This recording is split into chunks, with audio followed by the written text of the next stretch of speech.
삼성 바이오로직스에 대한 심의가 결국 분식 회계로 최종 결론이 났습니다. 네, 이 문제 취재한 기획 이슈팀 최민기 기자와 함께 자세한 이야기 나눠보겠습니다. 안녕하십니까? 네, 어서 오십시오. 안녕하십니까. 최민기 기자, 먼저 앞서 증권선물위원회 발표 내용 좀 자세하게 전해주시죠. 예, 오늘 발표 내용을 보면은 일단 대표이사의 해임 건의, 그리고 또 과징금 80억 원, 그리고 회계 기준을 위반한 것에 대해서 검찰 조사를 이렇게 고발하기로 했습니다.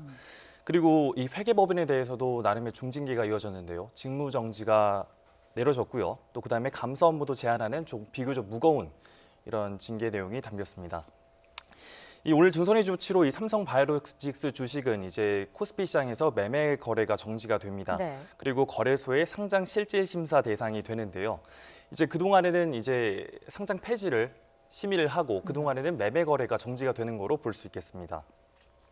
그 오늘 내용의 핵심은 고의성이었습니다. 이 회계 처리 기준을 고의로 애들이 위반을 했느냐, 그러니까 삼성 바이오로직스가 고의로 위반을 했느냐, 이 부분을 중점적으로 보는 거였습니다. 그리고 증선의 결론은 고의성이 있다는 내용이었습니다. 2015년에 이 지배력 변경, 그러니까 회계 기준을 바꿀 만한 근거가 없었지만 이 자본 잠식 상태를 피하기 위해서 일부러 고의적으로 회계를 위반했다는 이런 결론을 내린 건데요. 그렇게 하면서 이제 이 문제에 대해서 이제 상장 실질 심사를 통해서 살펴볼 예정입니다. 예, 네. 저희가 하나씩 좀 자세히 짚어보겠습니다. 역시나 관심이 모아지는 게 상장 폐지 부분 아니겠습니까? 이건 어떻게 해야 되는 겁니까? 네, 그렇습니다. 일단 이 상장 폐지 심사에 이제 당분간 그 매매가 거래가 정지가 되고요. 그 이론적으로는 사실 상장 폐지가 가능은 합니다. 그렇지만 이제 과거 선례를 돌이켜 봤을 때 좀 가능성이 낮은 것이 좀 시장의 전망이라고 볼 수가 있겠습니다. 네. 일단 이 분식 회계의 경우에는 검찰 고발이 이루어지거나 또 위반 금액에 따라서 이 적격성 심사를 하게 되는데요. 그 이후에 이제 20일간의 심의 절차를 거치게 됩니다.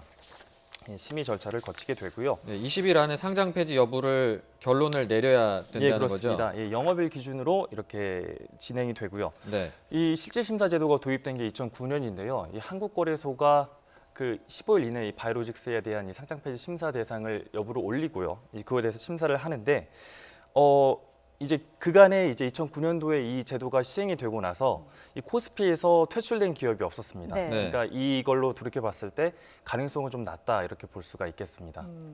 한국거래소가 이제 삼성 바이오로직스를 상장 폐지 심사 대상으로 올릴지를 이제 결정을 해야 되는 상황인 거고. 예. 그런데 어쨌든 그 심사를 할 가능성이 높은 상황이지 않습니까? 그러면 어떤 기준으로 이제 상장 폐지 심사가 진행됩니까? 일단 이 상장 폐지 심사 대상에 올리겠다고 방금 전에 증선위 결정해서 발표가 났고요. 네. 그렇게 해서 이제 이 상장 폐지 절차를 도입한 거는 사실 이제 부실 기업을 퇴출하는 의도도 있겠습니다만은 이제 투자자를 보호하는 목적도 있습니다. 그렇게 해서 이 심사 과정에서 이것을 좀 중점적으로 보게 되는데요. 그래서 회생 가능 기업의 조기 정상화라는 면에서 이 실적이나 사업의 계속성이 이제 중요한 판단 기준이 되겠습니다. 네. 그리고 투자자 피해도 역시 중요한 기준이 되겠고요. 또 이런 면에서 봤을 때 삼성그룹이라고 하는 든든한 배경이 어느 정도 이제 바로 상패로 이어지기는 좀 어렵지 않을까라는 전망이 나오고 있습니다. 네. 예. 일단 뭐 분식 회계로 결론은 났는데 그간 숱한 논란을 낳았습니다. 그간의 과정을 다시 한번 좀 짚어볼까요? 네, 그렇습니다. 이 먼저 2011년도에 삼성 바이오로직스가 설립이 됩니다. 이 설립 이후에 2017년부터 14년까지 줄곧 영업 적자를 면치 못하는데요. 그러다 2015년도에 순이익이 갑자기 껑충 뛰는데요. 1조 9천억 원이 됩니다. 예.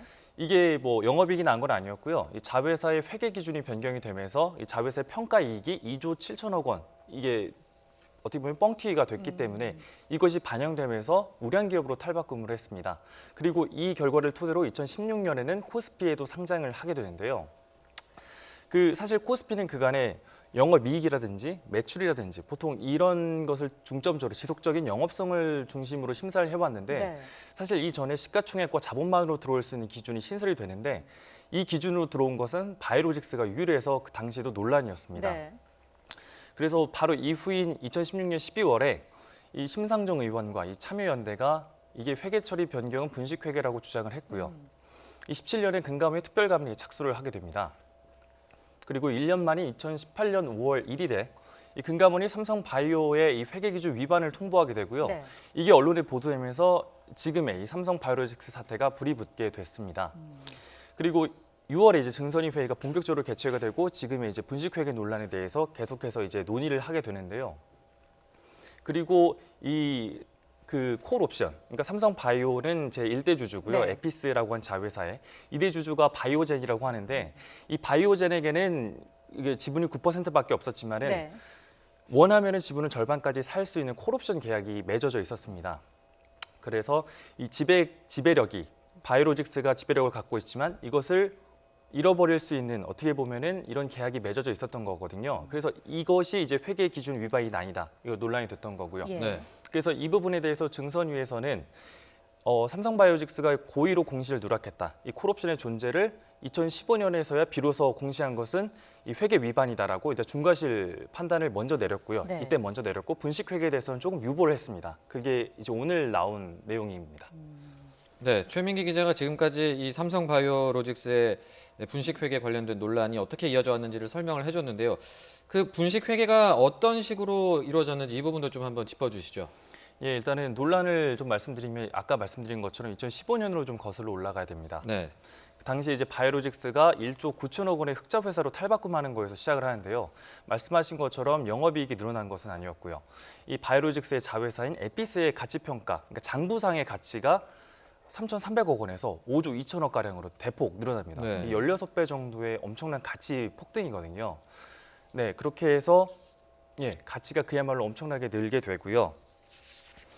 그러니까 처음 투입한 금액이 3,300억 원이었고요. 예. 이걸 시장가액, 미래 가치를 반영한 금액이 이제 5조 2천억까지 대폭적으로 늘어나게 됩니다. 그런 상태가 발생을 하고요. 그리고 이 회계 처리가 아니었으면 삼성바이오로직스는 그 해 자본 잠식을 피하기가 어려웠습니다. 네. 굉장히 이제 기업이 어떻게 보면 운명이 이때 달려 있었기 때문에 네. 회계 처리를 부정적으로 했을 필요성이 굉장히 강했던 그런 시기였습니다. 그런데 이렇게 삼성바이오로직스가 할 수 있던 거는 국제 회계 기준에 따른 것이었고요. 아까 말씀드린 것처럼 이 자회사에서 관계 회사로 변경이 되면은 이때 당시 이제 회계 가치를 다시 반영할 수 있는 이런 기준이 있거든요. 회계 네. 기준에. 그래서 어떻게 보면 맹점을 이용한 거라고 볼 수가 있습니다. 그래서 에피스가 당시 아까 말한 것처럼 91%의 지분을 가지고 있었지 않습니까? 로직스가. 네. 그런데 합작사인 2대 주주인 이 바이오젠이 아까 말씀드린 콜옵션, 그러니까 지분을 50%가량까지 늘릴 수도 있다라고 가정을 하고, 그러니까 실제로 행사하지 않았습니다. 네네. 당시에. 가정을 하고 내가 지배력을 잃을 것이고 그래서 시장가액으로 평가할 수 있다라는 이런 이제 논리적인 어떻게 보면 추정을 거쳐서 이제 가치를 부풀린 거고요. 이게 이제 분식 회계로 이어진 겁니다. 네. 결국에 이 문제가 주목을 받은 게 바로 이재용 삼성전자 부회장의 경영권 승계 문제 때문이 아니었겠습니까? 네, 이 지금 그렇습니다. 삼성의 반발도 있을 것 같은데요. 네, 그렇습니다. 이 문제 이면에 사실 이재용 부회장의 승계 과정에 결정적이었던 삼성물산과 제일모직의 합병이라는 면이 있습니다. 네. 당시 2015년에 이 제일모직과 그 삼성물산이 합병을 했는데요.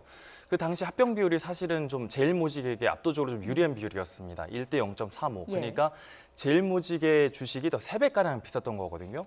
근데 그거를 정당화해 주는 게 바로 이 삼성바이오로직스의 가치였습니다. 네.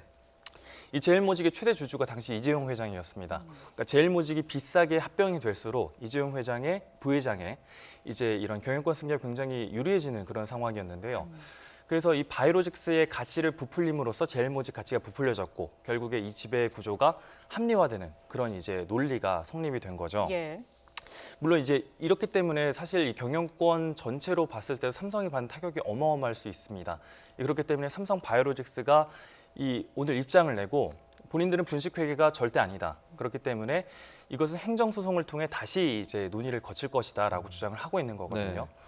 이 행정소송을 거치게 되면 이게 3심제입니다. 그렇기 때문에 1심, 2심 그리고 대법원의 판결까지 간다고 하면은 이 7년에서 8년 정도의 시간, 굉장히 긴 시간이 나오는 거죠. 네. 그러니까 이 분식회계가 대법원의 판결을 받기까지 다시 7, 8년이라는 시간이 소요가 될 수 있는 거죠. 그러니까 그동안의 투자자 피해나 이 분식회계 논란이 좀 더 지속될 수 있을 겁니다. 네, 이 삼성바이오 관련해서 이 분식 회계로 결론이 나기는 했지만 또 법적 다툼 이런 문제를 고려하면 상당히 오랜 기간 좀 혼란이 계속될 것으로 보입니다. 앞으로 좀 지켜봐야 될 것 같습니다.